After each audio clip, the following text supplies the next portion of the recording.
Assalamualaikum warahmatullahi wabarakatuh. Selamat pagi anak-anak. Selamat bergabung di SMK Farmasi Muhammadiyah Cirebon. Bapak ucapkan kepada seluruh peserta didik baru tahun pelajaran 2021-2022. Selamat mengikuti kegiatan hari kedua masa pengenalan lingkungan sekolah MPLS atau Forum Ta'aruf Siswa Vokasi di SMK Farmasi Muhammadiyah Cirebon. Pada materi kali ini Bapak akan sampaikan seputar sekolah ramah anak. Pastikan kalian menyaksikan hingga akhir karena nanti di kolom deskripsi Bapak sudah siapkan link untuk evaluasi materi yang Bapak sampaikan pada kesempatan pagi hari ini. Ya, langsung saja kita mulai. Ya, sekolah ramah anak. Ya, sebagai pengantar, anak adalah cikal bakal generasi penerus bangsa. Maju mundurnya suatu bangsa ini bergantung pada keberhasilan dalam mendidik anak. Sebagian besar anak menghabiskan waktu belajarnya di sekolah. Nah, sehingga sekolah menjadi rumah utama kedua bagi anak untuk menimba ilmu setelah rumah. Kemudian karena banyaknya waktu yang dihabiskan di sekolah, maka hal-hal lain pun tidak bisa terhindarkan, baik positif ataupun negatifnya. Sebisa mungkin kita utamakan hal-hal positif yang didapatkan oleh anak di sekolah. Kemudian yang menjadi ancaman anak-anak di sekolah adalah keamanan. Ketika anak-anak keamanannya sudah terjamin, maka anak-anak dapat belajar dengan nyaman, dengan fokus ya. Dan masa depan bangsa ini pun akan menjadi semakin gemilang. Itulah mengapa untuk mendukung keberhasilan belajar anak di sekolah, maka kita perlu memperhatikan keamanan anak di saat belajar. Keamanan yang dimaksud bisa berupa keamanan lingkungan, asupan nutrisi, pembelajaran, ataupun hal lainnya. Misalnya lingkungan belajar anak harus aman dari tindakan bullying. Nah, kemudian oleh karena itulah pemerintah mengeluarkan kebijakan sekolah ramah anak. Filosofi logo ramah anak ya, ini sekedar informasi saja. Pengertian sekolah ramah anak. Sekolah ramah anak ini adalah sekolah yang anti diskriminasi, menetapkan pakem, perhatian, dan melindungi hak anak, lingkungan yang sehat, serta adanya partisipasi orang tua dalam masyarakat. Atau definisi lainnya, unit satuan pendidikan baik formal, non-formal, dan informal yang mengutamakan keamanan, kebersihan, kesehatan, kepedulian, perbudaya lingkungan hidup, memberi jaminan, memenuhi, menghargai akan hak-hak anak, serta dari kekerasan, diskriminasi, bullying, dan tindakan salah lainnya. Penggagasnya adalah Kementerian Pemberdayaan Perempuan dan Perlindungan Anak Republik Indonesia atau Kemen-PPPA. Latar belakang sekolah ramah anak. Kenapa sekolah ramah anak ini perlu ada? Nah, latar belakangnya pendidikan anak tidak hanya menjadi tanggung jawab orang tua, melainkan juga negara. Sukses tidaknya anak di sekolah dipengaruhi oleh berbagai faktor. Salah satunya faktor dari lingkungan sekolah. Bapak Ibu atau rekan sejawat mungkin pernah melihat pemberitaan di media yang memberitakan bahwasanya ada seorang guru yang tega melakukan tindakan kekerasan pada peserta didiknya. Guru yang demikian oknum ya, tidak semua guru seperti itu. Artinya berkaca dari hal ini, maka adanya tindak kekerasan yang dilakukan guru kepada peserta didik ini menjadi salah satu latar belakang diusungnya sekolah ramah anak. Kemudian faktor yang ketiga, makin maraknya bullying antara peserta didik yang memicu kekerasan. Tidak hanya itu, antara peserta didik pun ini sangat rentan, utamanya di era teknologi gadget saat ini ya, dimana kemampuan berkomunikasi semakin berkurang karena mungkin asik dengan gadgetnya, asik dengan dunianya, sehingga hal inilah yang mempengaruhi masalah pergaulan di sekolah. Perlu adanya jaminan tidak hanya keamanan psikis dan fisik, tetapi juga kesehatan. Dilatar belakangi oleh hal-hal itulah, maka pemerintah melalui Kementerian Pemberdayaan Perempuan dan Perlindungan Anak membentuk sekolah ramah anak yang dimaksudkan untuk menjamin hak-hak anak selama di sekolah, sehingga keamanan anak bisa selalu terjaga. Keamanan yang dimaksud ya tadi ya, meliputi psikis, fisik, dan kesehatan. Yang selanjutnya, prinsip sekolah ramah anak. Yang pertama, non-diskriminasi, artinya setiap anak bisa mendapatkan haknya tanpa adanya diskriminasi atau pembedaan. Kepentingan terbaik bagi anak, artinya semua kebijakan atau keputusan yang dibuat nantinya benar-benar terbaik bagi pendidikan anak. Kemudian yang ketiga, kelangsungan hidup dan perkembangan. Artinya lingkungan sekolah memperhatikan martabat anak dan memberikan jaminan akan perkembangan setiap anak. Yang keempat, penghormatan terhadap pandangan anak, artinya menghormati setiap pandangan anak yang berpengaruh pada perkembangannya. Yang kelima, pengelolaan yang baik, artinya ada jaminan akan keterbukaan, integritas, partisipasi, dan supremasi hukum di sekolah atau penegakan hukum di sekolah. Nah, ini adalah konsep sekolah ramah anak. Guna menghargai hak-hak anak dan perlindungan anak dari kekerasan, pemerintah mewujudkan sekolah ramah anak yang menjadi salah satu upaya dalam pemenuhan hak dan perlindungan anak selama berada di sekolah. Ini tujuannya untuk mencegah kekerasan dengan sekolah ramah anak. Nah, konsepnya barisan ya, atau bersih, aman, ramah, indah, inklusif, sehat, asri, dan nyaman. Ini konsep sekolah ramah anak.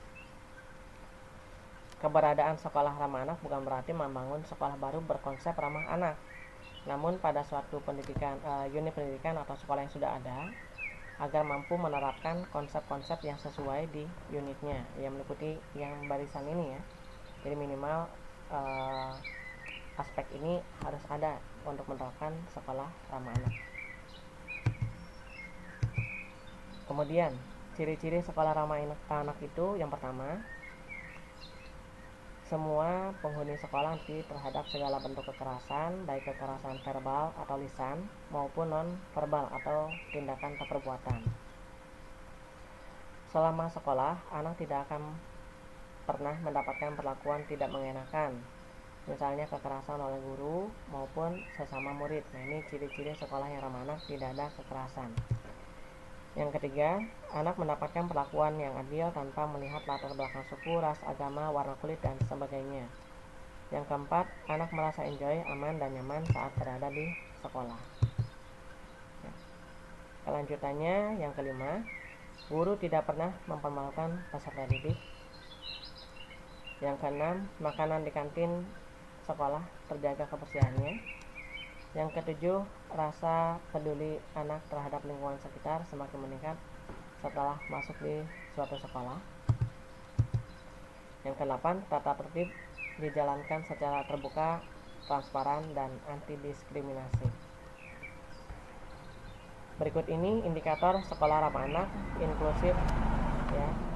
Kemudian sehat, aman, dan protektif, partisipasi masyarakat, efektif dan berpusat pada anak, kesetaraan gender, dan sistem sekolah ramah anak. Nah, adapun langkah-langkah bagaimana mengembangkan sekolah ramah anak meliputi 4 tahapan. Yang pertama persiapan, yang kedua perencanaan, yang ketiga pelaksanaan, yang keempat pemantauan, evaluasi, dan pelaporan. Nah, dalam usaha mewujudkan sekolah ramah anak perlu didukung berbagai pihak, di antara lain keluarga, masyarakat, lingkungan, dengan tahapan pembentukannya yang sesuai. Yang pertama, pada tahapan persiapan ini didukung oleh komitmen sekolah dan sosialisasi konsultasi dengan anak. Kemudian melaporkan ke Dinas PP dan PA dan Dinas Pendidikan atau Kanwil atau Kemenag, identifikasi potensi. Ya, jadi ini tahapan yang perlu dilakukan di tahap persiapan.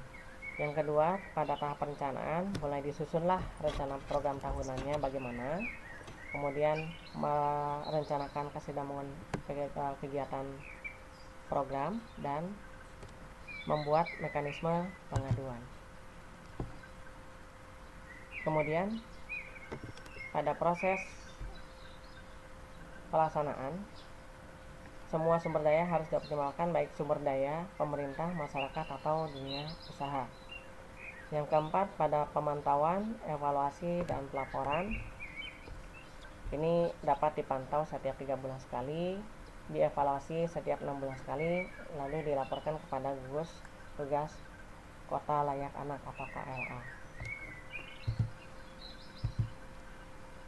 Kemudian standar sekolah ramah anak bagian 1. Yang pertama, setiap anak bisa mendapatkan haknya tanpa adanya diskriminasi. Ini salah satu standar. Yang kedua, setiap anak bisa bebas menyampaikan ide, pendapat, gagasan, dan penemuan tentang pendidikan, teknologi, seni, dan budaya. Yang ketiga, metode pembelajaran dan kurikulumnya bisa membangun karakter anak menjadi lebih baik dengan menekankan pada kepedulian, kasih sayang, simpati, empati, keteladanan, dan sebagainya. Yang keempat, guru dan tenaga kependidikannya bisa menjadi fasilitator bagi anak yang untuk berkembang. Yang kelima, memiliki lingkungan dan infrastruktur yang ramah pada anak, misalnya bersih, asri, sehat, aman, bangunan berstatus SNI (Standar Nasional Indonesia), dan sebagainya. Yang keenam, membuat program kerja yang mengutamakan perkembangan kepribadian anak.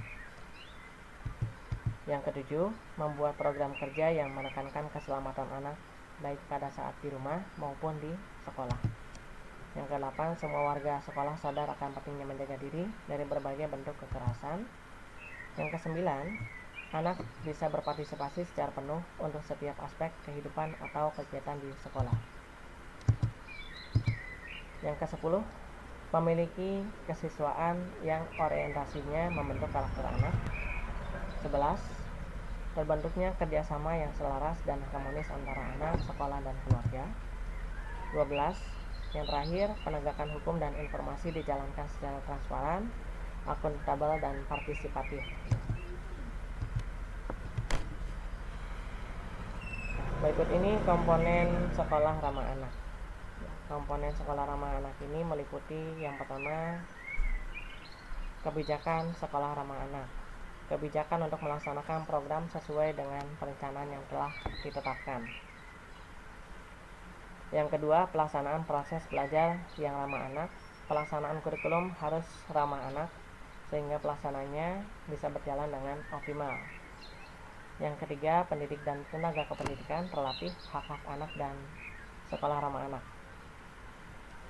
Yang keempat, sarana dan prasarana yang ramah anak harus mampu memberikan jaminan kenyamanan bagi anak dalam beraktivitas. Yang kelima, partisipasi anak ditunjukkan dalam bentuk ketaatan pada aturan yang berlaku, serta anak mampu bersosialisasi di lingkungan sekolah. Yang keenam, partisipasi orang tua, lembaga, masyarakat, dunia usaha, stakeholder lainnya, dan alumni. Ini turut mendukung dalam terwujudnya sekolah ramah anak. Kemudian syarat sekolah menjadi sekolah ramah anak.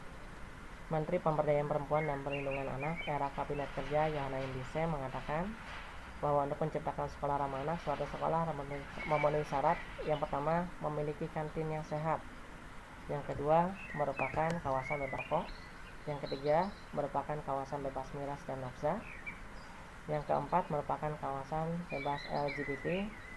Yang kelima, merupakan kawasan bebas kekerasan baik verbal maupun non-verbal. Kebijakan sekolah ramah anak. Yang pertama, kebijakan anti kekerasan terhadap anak. baik dari lingkungan, peserta didik, pendidik, dan tenaga kependidikan.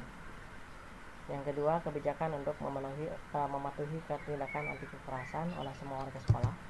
Yang ketiga, kebijakan untuk mencegah anak putus sekolah. Yang keempat, kebijakan untuk mewujudkan kawasan tanpa asap rokok dan asap. Yang kelima, kebijakan untuk menciptakan sekolah tanggap bencana. Dan yang keenam, kebijakan untuk menciptakan lingkungan sehat, aman, asri, dan nyaman. Sekian presentasi sekolah ramah anak yang dapat Bapak sampaikan. Mudah-mudahan bermanfaat. Tetap jaga kesehatan, ya. Selalu pakai masker, jaga jarak, dan kurangi berpergian yang tidak perlu ya. Tetap di rumah. Jangan lupa cuci tangan pakai sabun. Jaga keluarga dan kesehatan diri. Ya, semoga kita semua segera bebas dari wabah pandemi ini. Terima kasih, mohon maaf apabila ada kekurangan. Assalamualaikum warahmatullahi wabarakatuh.